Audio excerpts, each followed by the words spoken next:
Hello everyone, welcome to FOC class 11 and 12 students. आज की video में हम यूनिट 4 एंटरप्रेन्योरशिप स्किल्स का वन शॉट वीडियो कवर करेंगे with question and answers. So let us start. सबसे पहले यहाँ पर एक इम्पॉर्टेंट ऑर्गेनाइजेशन गिवन है जो कि प्रीवियस ईयर क्वेश्चंस में भी पूछी जा चुकी है बोर्ड एग्ज़ाम में। सो it is very very important, आप प्लीज़ इसको याद कर लें। National institute for entrepreneurship and small business development, ये एक प्रीमियर ऑर्गेनाइजेशन है जो कि ministry of skill development and entrepreneurship government of India के अंडर वर्क करती है। एंड इसका काम, इस ऑर्गेनाइजेशन का काम है एंटरप्रेन्योर्स को ट्रेनिंग देना, कंसल्टेंसी देना एंड डिफरेंट रिसर्च करना ताकि वो एंटरप्रेन्योरशिप एंड स्किल डेवलपमेंट को प्रमोट कर सके। सो it is very very important. सबसे पहले एंटरप्रेन्योर किस वर्ड से डिराइव हुआ है? ये एक फ्रेंच वर्ड से डिराइव हुआ है जिसका मतलब होता है टू अंडरटेक। देन एंटरप्रेन्योरशिप की एक कॉमन डेफिनेशन जो कि आप अपने एग्ज़ाम में मेंशन कर सकते हैं, ये एक ऐसा इकोनॉमिक प्रोसेस है जहाँ पर एक आइडिया जनरेट किया जाता है या फिर कोई अपॉर्चुनिटी क्रिएट की जाती है, रिफाइन की जाती है, उसे डेवलप किया जाता है एंड देन इम्प्लीमेंट किया जाता है। एंड इस प्रोसेस के दौरान जो भी हम रिसोर्सेज यूज़ कर रहे हैं, अगर हमने उनका इफ़ेक्टिव यूटिलाइजेशन किया है, मींस हमने उन्हें प्रॉपरली यूज़ किया है, तो हो सकता है कि हमें प्रॉफिट भी हो। तो ये होता है एंटरप्रेन्योरशिप। आप एग्ज़ाम में इस डेफिनेशन को मेंशन कर सकते हैं अगर आपसे एंटरप्रेन्योरशिप की डेफिनेशन पूछी जाती है। देन अगर आपसे एंटरप्रेन्योर की डेफिनेशन पूछी जाती है तो यहाँ पर आपको 4 टाइप्स के लोगों की डेफिनेशन गिवन है, मींस वो किस तरह से एंटरप्रेन्योर को डिफाइन करते हैं, वो डेफिनेशंस यहाँ पर गिवन है। तो आपसे जो भी पूछा जाएगा आप उसी के अकॉर्डिंग आंसर देंगे। एंड अगर आपसे स्पेसिफिकली मेंशन नहीं किया है, बस ये बोला है डिफाइन एन एंटरप्रेन्योर, सो आप कोई भी एक डेफिनेशन मेंशन कर सकते हैं एंड साथ में आपको ये भी मेंशन करना है कि वो किसके अकॉर्डिंग आपने डिफाइन किया है। ओके, इकोनॉमिस्ट के अकॉर्डिंग एंटरप्रेन्योर एक ऐसा पर्सन है जो कि रिसोर्सेज, लेबर एंड मटेरियल, इन सारी चीज़ों का एक ऐसा कॉम्बिनेशन बनाता है जिससे प्रॉफिट आ सके। देन साइकोलॉजिस्ट के अकॉर्डिंग एंटरप्रेन्योर एक ऐसा पर्सन है जो कि जनरली एक साइकोलॉजिकल फोर्स से ड्रिवन होता है, मीन्स हम कह सकते हैं कि वो इंटरनली मोटिवेटेड होता है किसी चीज़ को ऑब्टेन करने के लिए या फिर किसी चीज़ को अटेन करने के लिए, मीन्स अपना गोल अचीव करने के लिए। देन सोशियोलॉजिस्ट के अकॉर्डिंग एंटरप्रेन्योर एक ऐसा पर्सन है जिसके एक्शन ये डिटरमाइन करेंगे कि सोशल स्टेटस क्या होगा एंड उसके एक्शंस मीन्स जो भी कुछ वो करेगा उससे सोसाइटी की डेवलपमेंट में कंट्रीब्यूट होगा, तभी वो एक एंटरप्रेन्योर होता है according to sociologist. Then management gurus ये डिफाइन करते हैं एक एंटरप्रेन्योर को एक ऐसे पर्सन की तरह जिसके पास एक विजन है, मीन्स एक गोल है एंड उस गोल को अचीव करने के लिए वो एक एक्शन प्लान बनाता है एंड उसे अचीव करता है, तब वो होता है एक entrepreneur according to management gurus. Characteristics of entrepreneurship, entrepreneurship की कैरेक्टरिस्टिक्स बहुत इंपॉर्टेंट टॉपिक है एंड यहाँ से 2 मार्क्स का क्वेश्चन बन सकता है। सो आपको एटलीस्ट 2 पॉइंट्स लर्न करने हैं।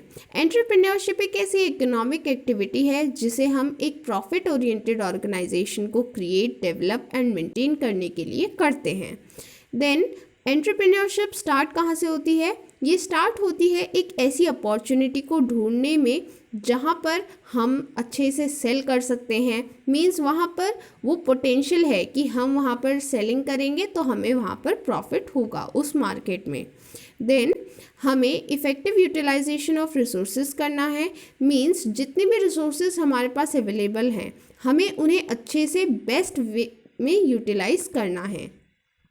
एंड एंटरप्रेन्योरशिप में जो सबसे इम्पॉर्टेंट है वो है एंटरप्राइज और एक एंटरप्रेन्योर की एबिलिटी कि वो रिस्क ले सके, क्योंकि रिस्क के बिना एंटरप्रेन्योरशिप डेवलप नहीं कर सकती। Then entrepreneurship is considered to be both an art and a science. ये स्टेटमेंट आपसे प्रीवियस ईयर क्वेश्चंस में ट्रू फॉल्स की फॉर्म में पूछा गया है, so it is very important. आपको याद रखना है कि एंटरप्रेन्योरशिप आर्ट भी होती है एंड एक साइंस भी होती है। Qualities of a successful entrepreneur, इस टॉपिक से 2 मार्क्स का क्वेश्चन बन सकता है, सो एटलीस्ट आपको 2 पॉइंट्स लर्न करने हैं एंड हर पॉइंट को 1 लाइन में डिस्क्राइब करना है। सबसे पहली क्वालिटी है इनिशिएटिव। आपको सबसे पहले इनिशिएटिव लेना है, अपना बिजनेस स्टार्ट करना है। Then willingness to take risk. आपको पता होना चाहिए कि जब भी आप बिज़नेस स्टार्ट कर रहे हैं तब आपको एक रिस्क लेना पड़ेगा। जनरली वो फाइनेंशियल रिस्क होता है एंड उसमें आपको प्रॉफिट भी हो सकता है एंड लॉस भी हो सकता है, दोनों हो सकते हैं। सो ये बात ध्यान में रखते हुए आपको रिस्क लेना है। Then ability to learn from experience, means अगर आपको कहीं पर लॉस फेस करना पड़ा है, इसका मतलब है कि आपने कहीं पर मिस्टेक की है, तो आपको अपनी मिस्टेक से सीखना है। देन मोटिवेशन, आपको हमेशा मोटिवेटेड रहना है। आप जितने मोटिवेटेड रहेंगे आपका काम उतना ही बेहतर होगा। देन सेल्फ कॉन्फिडेंस, आपको हमेशा सेल्फ कॉन्फिडेंट रहना है। अपनी लाइफ में कुछ भी अचीव करने के लिए सबसे ज़रूरी है सेल्फ कॉन्फिडेंस। उसी की हेल्प से आप एक सक्सेसफुल एंटरप्रेन्योर बन पाएंगे। देन हार्ड वर्क, इसके लिए कोई सब्स्टिट्यूट या फिर ऑल्टरनेटिव नहीं है। हार्ड वर्क तो आपको करना ही पड़ेगा अगर आपको सक्सेसफुल होना है। देन डिसीजन, जब आप किसी भी एंटरप्राइज को रन कर रहे हैं तब आपको बहुत सारे डिसीजंस लेने होंगे एंड कभी कभी वो बहुत जल्दी भी लेने होंगे, तो आपको कम टाइम में सूटेबल डिसीजन लेने की एबिलिटी डेवलप करनी होगी, जिससे आपको कोई लॉस बियर ना करना पड़े एंड कोई भी डिसीजन आप जल्दी ले सके एंड सही ले सके। टाइप ऑफ एंटरप्रेन्योर, यहाँ पे बहुत सारे एंटरप्रेन्योर गिवन है, कोई भी एग्जाम में पूछा जा सकता है। डिफरेंस बिटवीन की फॉर्म में भी पूछा जा सकता है एंड डिफाइन की फॉर्म में भी पूछा जा सकता है। सो सबसे पहले है सर्विस एंटरप्रेन्योर। ये वो एंटरप्रेन्योर होते हैं जो कि एक सर्विस को प्रोवाइड करते हैं एग्जिस्टिंग मार्केट में या फिर एक न्यू मार्केट क्रिएट करते हैं अपनी सर्विस प्रोवाइड करने के लिए। देन बिजनेस एंटरप्रेन्योर्स वो एंटरप्रेन्योर होते हैं जो कि सिर्फ बिजनेस एंड ट्रेडिंग एक्टिविटीज़ करते हैं। मींस वो किसी आइटम को मैन्युफैक्चर नहीं करेंगे बट सिर्फ बिजनेस करेंगे एंड जो मैन्युफैक्चर्ड आइटम ऑलरेडी है उसको ट्रेड करेंगे। इंडस्ट्रियल एंटरप्रेन्योर जनरली मैन्युफैक्चरर होते हैं जो कि कस्टमर की नीड्स को आइडेंटिफाई करते हैं एंड अकॉर्डिंगली एक प्रोडक्ट या फिर सर्विस क्रिएट करते हैं। देन एग्रीकल्चरल एंटरप्रेन्योर्स वो लोग होते हैं जो कि एग्रीकल्चर की फील्ड में new and innovative technology introduce करते हैं ताकि जो प्रॉफिट है एग्रीकल्चर से वो मैक्सिमम हो पाए। Then technical and non technical entrepreneurs के बीच डिफरेंस पूछा जा सकता है, इम्पॉर्टेंट है। टेक्निकल एंटरप्रेन्योर्स अपनी टेक्निकल एक्सपर्टीज़ यूज़ करते हैं new machines, tools and methods develop करने के लिए। वहीं नॉन टेक्निकल एंटरप्रेन्योर्स वो एंटरप्रेन्योर होते हैं जो कि एक प्रोडक्ट के नॉन टेक्निकल एस्पेक्ट्स के साथ डील करते हैं। मींस ऐसे एस्पेक्ट जो कि मैन्युफैक्चरिंग प्रोसेस से अलग होते हैं, मैन्युफैक्चरिंग प्रोसेस से पहले होते हैं एंड उसके बाद होते हैं, वो होते हैं non technical aspect. Then professional entrepreneurs वो एंटरप्रेन्योर होते हैं जो कि एक बिज़नेस को स्टार्ट करते हैं, उसको डेवलप करते हैं एंड एक ऐसे पॉइंट पर पहुंचाते हैं जहां पर कि वो खुद ग्रो कर सकता है, डेवलप कर सकता है एंड जब वो उस पॉइंट पर पहुंच जाता है बिजनेस, तब वो उसको सेल कर देते हैं किसी और को एंड फिर एक नया बिजनेस स्टार्ट करते हैं एंड सेम साइकिल को फॉलो करते हैं। देन आईटी एंटरप्रेन्योर्स मींस ऐसे एंटरप्रेन्योर जो कि इंफॉर्मेशन टेक्नोलॉजी की फील्ड में एंटरप्रेन्योरशिप कर रहे हैं, वो होते हैं आईटी एंटरप्रेन्योर। यहाँ पर सबसे इम्पॉर्टेंट है IT entrepreneur and technical entrepreneur के बीच डिफरेंस एंड ये इस बुक में एज इट इज़ गिवन है, सो ये मोस्ट इम्पॉर्टेंट डिफरेंस है। सो यहाँ से क्वेश्चन बन सकता है। तो मेन डिफरेंस ये है कि जो आईटी एंटरप्रेन्योर्स हैं वो सिर्फ और सिर्फ इंफॉर्मेशन टेक्नोलॉजी तक लिमिटेड हैं, बट जो टेक्निकल एंटरप्रेन्योर्स हैं वो बाकी devices, electronic and mechanical devices के साथ भी डील करते हैं एंड इवन सिविल वर्क्स के साथ भी डील करते हैं। बट जो आईटी एंटरप्रेन्योर्स हैं वो सिर्फ इंफॉर्मेशन टेक्नोलॉजी की फील्ड में डील करते हैं। देन वुमेन एंटरप्रेन्योर्स मीन्स जब कोई वुमेन एंटरप्रेन्योर बनती है, वो एंटरप्रेन्योरशिप स्टार्ट करती है, तो उसी को कहते हैं हम women entrepreneur. Then social entrepreneur, ऐसे लोग जो कि ऐसे सॉल्यूशंस फाइंड करते हैं, ऐसे सॉल्यूशन डेवलप करते हैं जिससे कि सोसाइटी को बेनिफिट होता है, वो होते हैं social entrepreneurs. Then family business entrepreneurs means कोई एक फैमिली एक बिजनेस चला रही थी एंड फिर उसने वो बिजनेस सक्सेसफुली दूसरी जनरेशन को पास कर दिया एंड फिर वो जनरेशन भी उस बिजनेस को चला रही है, तो वो होगा family business entrepreneur. Then first generation entrepreneur means जिनकी फैमिली में पहले कभी किसी ने वो एंटरप्रेन्योरशिप नहीं की है, बट वो इंडिविजुअल है जिसका मन हुआ एंड उसको कोई आइडिया आया तो उसने अपने यूनिक आइडिया से वो अपना बिजनेस स्टार्ट किया। मीन्स कोई फैमिली बैकग्राउंड नहीं था, तो उसको कहते हैं first generation entrepreneur. Functions of an entrepreneur, यहाँ से भी 2 मार्क्स का क्वेश्चन बन सकता है, सो आपको एटलीस्ट 2 पॉइंट्स लर्न करने हैं। जनरली 2 मार्क्स के क्वेश्चन इस चैप्टर से बन सकते हैं, तो आपको 2 मार्क्स के लिए एटलीस्ट 2 पॉइंट्स लर्न होने चाहिए। So first point is identifying entrepreneurial opportunity means बहुत सारी अपॉर्चुनिटीज़ अवेलेबल हैं, बट एक एंटरप्रेन्योर को एक ऐसी अपॉर्चुनिटी फाइंड करनी है जहाँ पर एंटरप्राइज की मैक्सिमम डेवलपमेंट हो सके। Then turning ideas into action means जब हमारे पास अपना आइडिया रेडी है, हमने सोच लिया है कि हमें किस टाइप का बिजनेस स्टार्ट करना है, फिर हमारे पास एक एक्शन प्लान होना चाहिए ताकि हम आइडिया को रियलिटी में कन्वर्ट कर सकें एंड जो मार्केट डिमांड है उसको पूरी कर सकें। देन फिजिबिलिटी स्टडी मीन्स जो प्रोडक्ट है उसकी कितनी क्वांटिटी मार्केट में रिक्वायर्ड है, उसकी क्या क्वालिटी होनी चाहिए, क्या कॉस्ट होनी चाहिए एंड जो भी सोर्सेज हम एज इनपुट लगाने वाले हैं उन सब को कलेक्ट करना ताकि एक एंटरप्राइज को रन किया जा सके, ये सब एक एंटरप्रेन्योर को करना है। देन रिसोर्सिंग मीन्स बहुत सारी चीज़ें चाहिए जैसे money, machine, raw material, work force, जिससे कि हम एक एंटरप्राइज को चला पाएँ, तो वो सब को अरेंज करना एक एंटरप्रेन्योर का फंक्शन है। Then setting up an enterprise means जब हम एक एंटरप्राइज सेटअप कर रहे हैं तो उसके लिए हो सकता है कुछ लीगल फॉर्मेलिटीज़ हों, हमें एक सूटेबल लोकेशन भी फाइंड करनी होगी, अपना बिल्डिंग का सेटअप रेडी करना होगा एंड उसमें मशीनरी इंस्टॉल करनी होगी एंड बाकी सारे वर्क्स भी होंगे जैसे कि लोगों को हायर करना एंड जो भी रिसोर्सेज हैं वो सब परचेज़ करना। सो ये सब वर्क एक एंटरप्रेन्योर को करने होते हैं। Then managing the enterprise means एक एंटरप्रेन्योर को पूरा एंटरप्राइज मैनेज करना होता है, वर्क फोर्स, मटेरियल, फाइनेंस, ये सभी चीज़ें एंटरप्रेन्योर को मैनेज करनी होती हैं एंड ऑर्गेनाइज करनी होती हैं। Then growth and development means अगर हमने अपना एक जो सेट किया हुआ रिजल्ट था वो अचीव कर लिया है, तो उसके बाद ऐसा नहीं है कि हम वहीं पर रुक जाएंगे, उसके बाद हमें और हायर गोल सेट करना होगा एंड उसको अचीव करना होगा। सो कभी भी हमारा जो अचीवमेंट है वो एक जगह रुकता नहीं है, जब हम एक गोल अचीव कर लेते हैं तब हम दूसरी गोल की तरफ बढ़ते हैं एंड यही एक एंटरप्रेन्योर को करना होता है फॉर बीइंग सक्सेसफुल।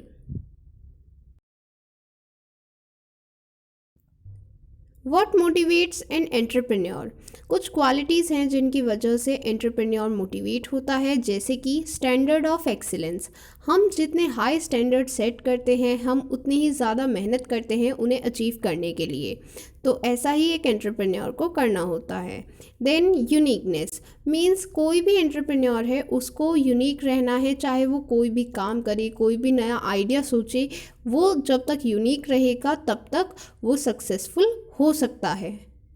मीन्स दूसरों को कॉपी नहीं करना है, अपना यूनिक आइडिया सोचना है। Then we have to focus on long term goals.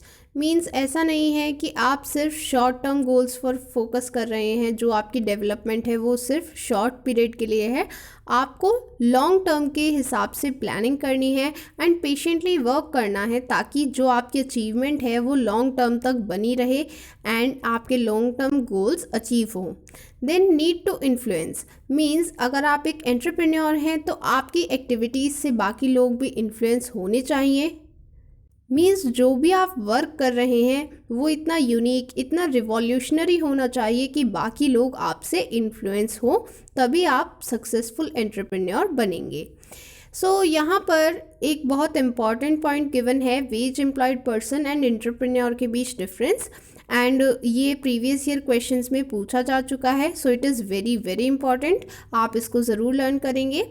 Veg employed person एक ऐसा पर्सन होता है जो कि किसी दूसरे इंडिविजुअल या ऑर्गेनाइजेशन के लिए वर्क करता है एंड उस वर्क के लिए उसे पे किया जाता है, सैलरी दी जाती है। बट जो एंटरप्रेन्योर है वो सेल्फ एम्प्लॉयड होता है। मीन्स उसको कोई और एम्प्लॉय नहीं करता, वो खुद ही अपना काम सेटअप करता है, अपना बिजनेस सेटअप करता है, रिस्क भी खुद ही लेता है एंड न्यू आइडियाज़ ट्राई करता है। सो यहाँ से हमें एंटरप्रेन्योरशिप की एक नई डेफिनेशन मिलती है। एंटरप्रेन्योरशिप एक ऐसा एक्ट है जिसमें कि हम एक बिजनेस सेटअप करते हैं, उसे चलाते हैं एंड उसमें रिस्क लेते हैं ताकि हम प्रॉफिट्स को अर्न कर पाएँ। एक मेन क्वेश्चन जो कि एंटरप्रेन्योर्स के माइंड में रहता है जब वो बिज़नेस स्टार्ट करना चाहते हैं, कि कौन सी बिज़नेस अपॉर्चुनिटी उनके लिए सबसे ज़्यादा सही रहेगी। एंड इसको आइडेंटिफाई करने के लिए कुछ वेज होते हैं, जैसे कि सबसे पहले आप कम्युनिटी कंसर्न्स पर ध्यान दीजिए। मीन्स आपकी कम्युनिटी में लोकली क्या क्या प्रॉब्लम्स हैं, आप उन प्रॉब्लम्स को आइडेंटिफाई करके उनके सॉल्यूशन पर बेस्ड बिजनेस स्टार्ट कर सकते हैं, जिससे आपकी कम्युनिटी को हेल्प होगी। Then personal experiences. मीन्स जो भी आपके एक्सपीरियंस रहे हैं एंड चैलेंजेस रहे हैं, आप उनसे सीखते हैं। एंड जब आप दूसरे सक्सेसफुल एंटरप्रेन्योर्स के लेसन सुनते हैं कि उन्होंने अपनी लाइफ में किस तरह से चैलेंजेस को ओवरकम किया, तो आप उनके लेसन से भी सीखते हैं। Then research with others. Means आपको लाइक माइंडेड पीपल के साथ इन्वॉल्व होना चाहिए। मीन्स जो भी लोग आपकी तरह सोचते हैं एंड जो काम आप करना चाहते हैं वैसा ही कुछ सिमिलर काम करते हैं या करना चाहते हैं, तो आपको उनसे बात करनी चाहिए, क्योंकि जब आप दूसरों से डिस्कशन करते हैं तो बहुत सारी अपॉर्चुनिटीज़ ओपन हो जाती हैं। हो सकता है कि आप जिससे बात करेंगे वो ही आपकी कोई प्रॉब्लम सॉल्व कर दे एंड आपको कोई न्यू अपॉर्चुनिटी प्रोवाइड कर दे। सो इसलिए आपको डिस्कशन करना चाहिए। एंड अगर आप ये सभी करते हैं, ये सभी वेज अपनाते हैं, तो हो सकता है कि आपको राइट अपॉर्चुनिटी मिल जाए अपना बिजनेस सेटअप करने के लिए। Then what is startup? जैसा कि नेम इंडिकेट कर रहा है, एक ऐसी कंपनी जो कि जस्ट स्टार्ट हुई है। मीन्स एक ऐसी कंपनी जो कि अभी अपने ऑपरेशन के फर्स्ट स्टेज में है, उसको जस्ट स्टार्ट किया गया है। एंड क्योंकि ये जस्ट फर्स्ट स्टेज में है, तो इसका जो फाइनेंस होगा वो जनरली फाउंडर्स मैनेज करते हैं। एंड इसके बाद जब वो थोड़े बड़े लेवल पर एस्टैब्लिश हो जाता है स्टार्टअप, तब बाहर से इन्वेस्टर्स आने लगते हैं उसमें इन्वेस्ट करने के लिए। सो स्टार्टअप्स को हम स्टार्ट कर सकते हैं मिनिमम इन्वेस्टमेंट के साथ, एंड हमारे पास कोई आइडिया होना चाहिए स्टार्टअप के लिए। Startup seek financial investment differently. Means जो स्मॉल बिजनेस होते हैं वो जनरली लोन से अपना काम चला लेते हैं, जो उनकी इन्वेस्टमेंट रिक्वायरमेंट होती है वो बहुत कम होती है। But in case of startup जो शुरुआत का लेवल होता है उसमें हो सकता है कि वो फाउंडर्स के फंड से काम चला ले, बट जब वो थोड़े इस्टेब्लिश हो जाते हैं तब वो ये देखते हैं कि बाहर से ग्लोबल इन्वेस्टर्स आएँ या फिर बाहर से इन्वेस्टर्स आएँ जो कि थोड़ा ज़्यादा इन्वेस्ट कर सके, सो दैट स्टार्टअप ज़्यादा प्रोग्रेस कर सके। Then you have to start the startup with an innovative idea. Means अगर आपके पास एक क्रिएटिव आइडिया है, एक यूनिक आइडिया है, तभी आप एक स्टार्टअप को सक्सेसफुल बना सकते हैं। दूसरों को कॉपी करके इतना अच्छा स्टार्टअप नहीं चलता है। देन स्टार्टअप इंडिया एक बहुत अच्छा इनिशिएटिव है गवर्नमेंट ऑफ इंडिया का, एंड ये बहुत इंपॉर्टेंट है एग्जामिनेशन पॉइंट ऑफ व्यू से। एग्जाम में पूछा जा सकता है कि गवर्नमेंट ऑफ इंडिया का क्या इनिशिएटिव है इंडियन स्टार्टअप बिजनेस के लिए, सो वो है startup India. Okay, so you have to learn this. Back exercise given at page number 91, question 1. Salman tries new ideas as a tailor in a garment factory. So यहाँ पर सलमान किसी और factory में work कर रहा है एज अ टेलर, मीन्स वो owner नहीं है बट वहाँ का एक एम्प्लॉय है। सो सलमान एंटरप्रेन्योर नहीं होगा, वेज एम्प्लॉयड पर्सन होगा। So the correct option is B. Then question 2, Prashant works for Surabhi who is a business woman. तो यहाँ पर प्रशांत किसी और के लिए काम कर रहा है, सो प्रशांत भी एक वेज एम्प्लॉयड पर्सन है। Then question 3, Riddhi owns a construction company and takes risky decisions in her work every day. तो रिद्धि खुद ओनर है कंस्ट्रक्शन कंपनी की एंड वो डिफरेंट रिस्क लेती है, रिस्की डिसीजंस लेती है। तो रिद्धि एक एंटरप्रेन्योर होगी क्योंकि वो खुद ओनर है एंड वो खुद ही रिस्क ले रही है, तो इसलिए रिद्धि एंटरप्रेन्योर होगी। The right option is A. Then short answer question, ये आप खुद अटेम्प्ट कर सकते हैं, ये एग्जाम में नहीं आएगा। Then next, barriers to entrepreneurship. कुछ बैरियर्स होते हैं जो कि एक एंटरप्रेन्योर फेस करता है एंड सक्सेसफुल नहीं हो पाता है। सो ये कुछ बैरियर्स हैं, ये डिफरेंट टाइप्स के हैं। सबसे पहले एनवायरमेंटल बैरियर्स, मीन्स वो बैरियर्स जो कि वर्किंग एनवायरनमेंट की वजह से होते हैं, जैसे कि adequate resources, skilled labour, machinery and infrastructure and monetary resources का ना होना, या फिर अगर ये रिसोर्सेज अवेलेबल होती हैं तो ये बहुत कम होती हैं जिनकी वजह से एंटरप्राइज प्रॉपरली रन नहीं कर पाता है। So all these are environmental barriers. Then ये इंडियन गवर्नमेंट की कुछ स्कीम्स हैं जो कि स्मॉल स्केल एंटरप्रेन्योर्स के लिए हैं, एंड ये तीनों नेम्स आपको लर्न करने हैं: government Mudra Yojana, credit guarantee scheme, stand up India scheme. Then यहाँ पर एक स्टेटमेंट गिवन है, a goal without a plan is just a wish. ये स्टेटमेंट प्रीवियस ईयर क्वेश्चंस में पूछी जा चुकी है ट्रू फॉल्स की फॉर्म में, सो ये इम्पॉर्टेंट है, आपको ये स्टेटमेंट लर्न होनी चाहिए। Then personal barriers, self doubt means जब आपको खुद में कॉन्फिडेंस नहीं होता है, आप सेल्फ कॉन्फिडेंट नहीं होते हैं, तब आप में सेल्फ डाउट आ जाता है एंड आप ये सोचने लगते हैं कि आपसे वो काम नहीं हो पाएगा, आप गिव अप करने की सोचते हैं। बट आपको खुद में बिलीव रखना है, आपको सेल्फ कॉन्फिडेंट रहना है, इंटरनली मोटिवेटेड रहना है, ताकि जो फियर ऑफ फेलियर है आप उसको ओवरकम कर सकें। Then forming a team and team work means आपको ऐसे सूटेबल वर्कर्स ढूंढने हैं जो कि आपके बिजनेस को और इम्प्रूव कर सके, अच्छा बना सके, एंड ना कि ऐसे careless and non suitable workers रखने हैं जो कि आपके बिजनेस को डैमेज करें, ऐसे वर्कर्स नहीं रखने हैं। सो आपको एक सूटेबल पीपल की टीम फाइंड करनी है, उनको ट्रेन करना है ताकि वो आपके बिजनेस में अपना बेस्ट दे सकें एंड आपके बिजनेस को ग्रो कर सकें। Then proceeding to back exercise given on number 95, सबसे पहले हमें कॉलम्स मैच करने हैं, सिचुएशंस गिवन है एंड उनके मैचिंग वर्ड से हमें मैच करना है। सबसे पहले A part, Gauri has started a fashion designing store where she sells clothes. So ये एक न्यू बिजनेस है, सो उसको हम कह सकते हैं venture, so the correct option will be third. Then B, Akshay wants to start more classes in his school but is finding it difficult to hire teachers. तो यहाँ पर एक प्रॉब्लम आ रही है, मीन्स बिजनेस ऑलरेडी स्टार्टेड है, वो school चला रहे हैं एंड वो ज़्यादा क्लासेस स्टार्ट करना चाहते हैं, बट यहाँ पर उन्हें एक प्रॉब्लम आ रही है, तो वो एक बैरियर है। So the right option will be first barrier. Then C, Shubham has a business of selling groceries. He wants to open a store that sells everything from clothes to shoes to bags along with groceries.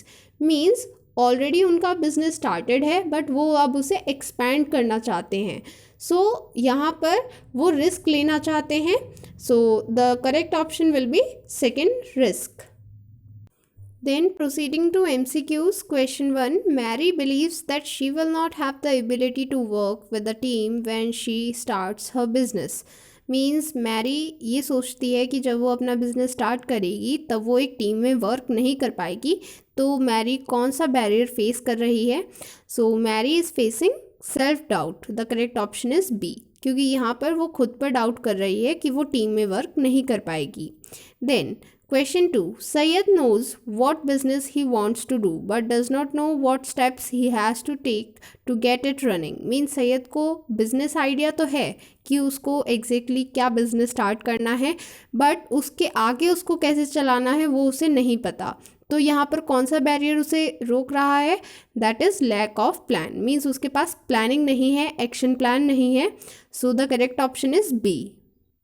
Then question number 3, Harish का एक रग business है India में and अब वो ये Canada में export करना चाहता है एंड उसे ये नहीं पता है कि वो रग्स वहाँ पर सेल होंगे या नहीं होंगे। तो यहाँ पर कौन सा बैरियर हरीश को फेस करना पड़ रहा है? That is selecting the right business idea. क्योंकि कनाडा में कौन सा बिजनेस फ्लरिश करेगा, ये ही बिजनेस आइडिया उसको सेलेक्ट करना है, राइट बिजनेस आइडिया।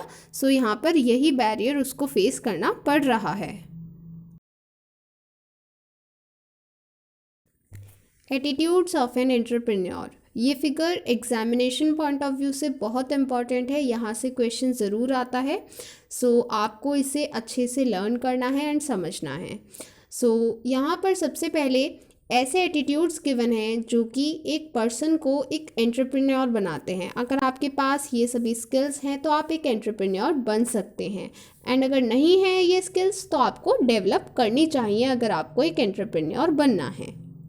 सबसे पहली स्किल है टेकिंग इनिशिएटिव। मीन्स आपके पास वो एबिलिटी होनी चाहिए कि आप स्टार्ट के लिए पहला कदम लें एंड आप इनिशिएट करें चीज़ों को। इंटरपर्सनल स्किल्स मीन्स आपको दूसरों के साथ काम करना आना चाहिए।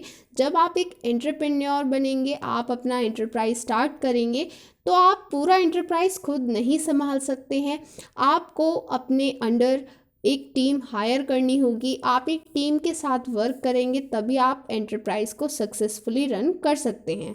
तो आपके पास इंटरपर्सनल स्किल्स होनी चाहिए। देन डिसिसिवनेस मीन्स आपके पास वो एबिलिटी होनी चाहिए जिससे आप डिसीजंस टाइमली ले सकें एंड वो डिसीजंस आपके बिजनेस के लिए, आपके एंटरप्राइज के लिए प्रॉफिटेबल हो। देन ऑर्गेनाइजेशनल स्किल्स मीन्स जो भी आपके पास रिसोर्सेज हैं आप उनका इफ़ेक्टिव यूज़ कर रहे हैं, आप कम रिसोर्सेज में ज़्यादा आउटपुट एंड ज़्यादा प्रॉफिट कर पा रहे हैं, तभी आपके पास ऑर्गेनाइजेशनल स्किल्स होती हैं। Then perseverance, it is very important.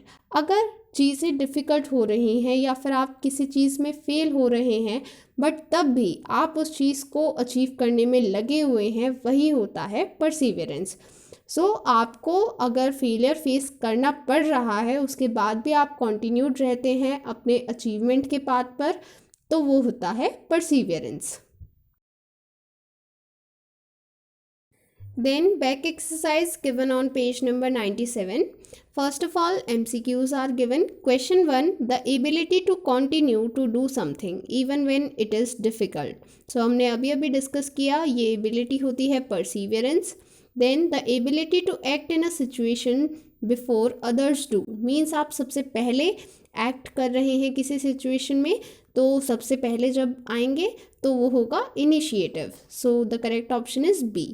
Then question 3, the ability to work with others is interpersonal skills.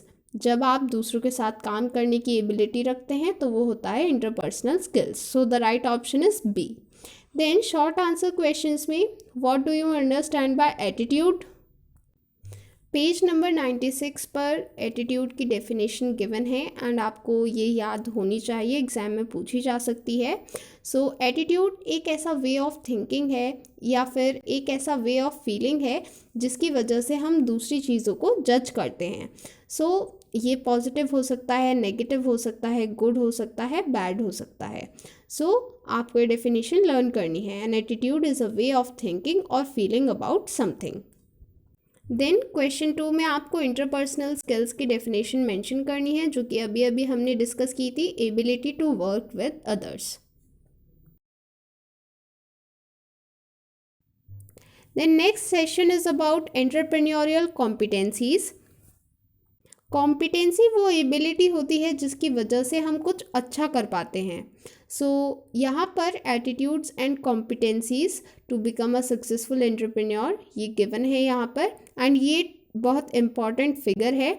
यहाँ पर सबसे पहले हमें जो भी एटीट्यूड्स हैं वो गिवन है एंड देन उसको डेवलप कैसे करना है उसका प्रोसेस गिवन है। So first of all decisiveness, अगर आपको डिसिसिवनेस डेवलप करनी है उसके लिए सबसे पहले आपको खुद को जानना होगा अच्छे से। आइडेंटिफाई अपॉर्चुनिटीज़, आपको अपॉर्चुनिटीज़ आइडेंटिफाई करनी होगी, उसे एनालाइज करना होगा एंड प्रॉब्लम सॉल्विंग करनी होगी। मीन्स अगर वहाँ पर कोई प्रॉब्लम है तो उसको सॉल्व करना होगा। देन इनिशिएटिव, अगर आपको इनिशिएटिव लेना है तो सबसे पहले आपको पता होना चाहिए कि आपको इनिशिएटिव लेना है। आपको खुद में बिलीव होना चाहिए, आप सेल्फ कॉन्फिडेंट होने चाहिए एंड फिर आपको एक्शन लेना है। देन इंटरपर्सनल स्किल्स, अगर आपको ये डेवलप करनी है तो सबसे पहले आपको दूसरों को सुनना होगा। आपकी जो बॉडी लैंग्वेज है वो पॉजिटिव होनी चाहिए, आपका एटीट्यूड पॉजिटिव होना चाहिए। मीन्स आप दूसरों को सुनते हैं एंड आप दूसरों से पॉजिटिवली बात करते हैं, तभी आप में इंटरपर्सनल स्किल्स डेवलप होती हैं। एंड आपको स्ट्रेस मैनेजमेंट भी आना चाहिए, क्योंकि अगर आप स्ट्रेस मैनेजमेंट नहीं करेंगे, आप अपना स्ट्रेस मैनेज नहीं करेंगे तो वो आप दूसरों पर फ्रस्ट्रेशन की फॉर्म में निकाल देंगे। सो इसलिए आपको इंटरपर्सनल स्किल्स अगर डेवलप करनी है तो स्ट्रेस मैनेजमेंट भी आना चाहिए। देन परसीवरेंस डेवलप करने के लिए सबसे पहले आपको गिव अप नहीं करना है। अगर आपको फेलियर फेस करना पड़ रहा है तो आप गिव अप नहीं करेंगे। वर्किंग हार्ड मीन्स आपको हार्ड वर्क करना है, क्योंकि उसके लिए कोई सब्सटीट्यूट नहीं होता है। देन लर्निंग फ्रॉम फेलियर्स, आपको जो भी फेलियर फेस करना पड़ा है आप उससे लर्न करेंगे, आप सीखेंगे कि मेरी क्या गलती थी एंड उसे इम्प्रूव करेंगे। देन ऑर्गेनाइजेशनल स्किल्स को डेवलप करने के लिए आपको टाइम मैनेजमेंट आना चाहिए, आप अपने टाइम को प्रॉपरली मैनेज करें। गोल सेटिंग मीन्स आपको अपना गोल कैसे सेट करना है आपको वो आना चाहिए। देन एफिशिएंसी मीन्स आप सिर्फ टाइम पास नहीं कर रहे हैं, आप टाइम को यूटिलाइज़ कर रहे हैं, रिसोर्सेज को यूटिलाइज़ कर रहे हैं, एफिशिएंट वे में वर्क कर रहे हैं। एंड मैनेजिंग क्वालिटी मीन्स आपको क्वालिटी का भी ध्यान रखना है। ऐसा नहीं है कि टाइम कम है तो आप क्वालिटी के साथ कॉम्प्रोमाइज़ करें, क्वालिटी पर भी आपको उतना ही ध्यान रखना है जितना टाइम पर। पेज नंबर 99 से पेज नंबर 105 तक आपको जो भी कंटेंट गिवन है वो सब हमने अभी अभी डिस्कस किया है बहुत डिटेल में। सो हम इसे दोबारा डिस्कस नहीं कर रहे हैं। We are proceeding to back exercise given on page number 110। सबसे पहले मैच कॉलम्स गिवन है, हमें यहाँ पर जो सिचुएशन गिवन है हमें बताना है कि कौन सा एटीट्यूड रिफ्लेक्टेड है उस सिचुएशन में। सबसे पहली सिचुएशन है, आमिर एक एंटरप्रेन्योर है 15 ईयर्स से एंड उसके बिज़नेस में ऐसा कल्चर है कि जो भी लोग उसके साथ वर्क करते हैं वो फीडबैक देने के लिए, न्यू आइडिया शेयर करने के लिए बिल्कुल फ्री हैं। तो यहाँ पर कौन सा एटीट्यूड रिफ्लेक्टेड है, यहाँ पर इंटरपर्सनल स्किल्स शो हो रही हैं, क्योंकि जो लोग हैं जो आमिर के साथ वर्क कर रहे हैं वो उसके साथ फीडबैक शेयर कर पाते हैं, मीन्स उसे खुलकर बोल पाते हैं जो भी उन्हें कहना है। तो ये आमिर की इंटरपर्सनल स्किल्स को रिफ्लेक्ट कर रहा है। Then next B, Shanaya wants to start a sweet shop. Shanaya को एक स्वीट शॉप स्टार्ट करनी है। वो कुछ लोगों से बात करने के बाद ये पता लगता है उसे कि वहाँ पर कोई भी ऐसी शॉप नहीं है जो कि हेल्दी स्वीट सेल करती है, तो इसलिए वो डिसाइड करती है कि वो नॉन फ्राइड स्वीट्स बनाएगी। यहाँ पर उसने एक डिसीजन लिया है। तो जो एटीट्यूड यहाँ पर रिफ्लेक्ट हुआ है वो है decisiveness, that is first option. Then C, Malvika का एक बुक सेलिंग बिजनेस है एंड एक दिन उसका एक शिपमेंट लॉस्ट हो जाता है, गुम जाता है। सो इसकी वजह से उसके कस्टमर्स को प्रॉब्लम्स फेस करनी पड़ रही हैं। सो वो उनसे माफ़ी मांगती है एंड 2 दिन तक बहुत हार्ड वर्क करती है ताकि न्यू शिपमेंट कस्टमर्स तक पहुंचा पाए। सो यहाँ पर कौन सा एटीट्यूड रिफ्लेक्टेड है? परसीवियरेंस, क्योंकि मालविका ने फेलियर फेस करा बट उसके बाद भी वो रुकी नहीं एंड अपने कस्टमर्स की प्रॉब्लम समझते हुए एप्रोप्रिएट एक्शन लिया। सो यहाँ पर परसीवियरेंस एटीट्यूड मालविका ने रिफ्लेक्ट किया है। देन डी, अर्चना एक मेडिकल शॉप खोलना चाहती है अपने विलेज में बट उसको मेडिसिन्स के बारे में कुछ भी नहीं पता है एंड इस वजह से उसको अपनी सेलिंग स्किल्स पर भी डाउट होता है। कुछ लोगों से बात करने के बाद उसे रियलाइज़ होता है कि ये दोनों ही चीज़ें कितने इम्पॉर्टेंट हैं। तो वो एक फार्मासिस्ट के साथ वर्क करती है एंड उसकी हेल्प से एक मेडिकल स्टोर सेटअप करती है। तो यहाँ पर अर्चना ने एक इनिशिएटिव लिया है एंड इसलिए यहाँ पर जो एटीट्यूड रिफ्लेक्टेड है वो है taking initiative, that is the second option. Then जो शॉर्ट आंसर क्वेश्चन गिवन है ये इम्पॉर्टेंट नहीं है एग्ज़ाम के लिए, so you can leave it. So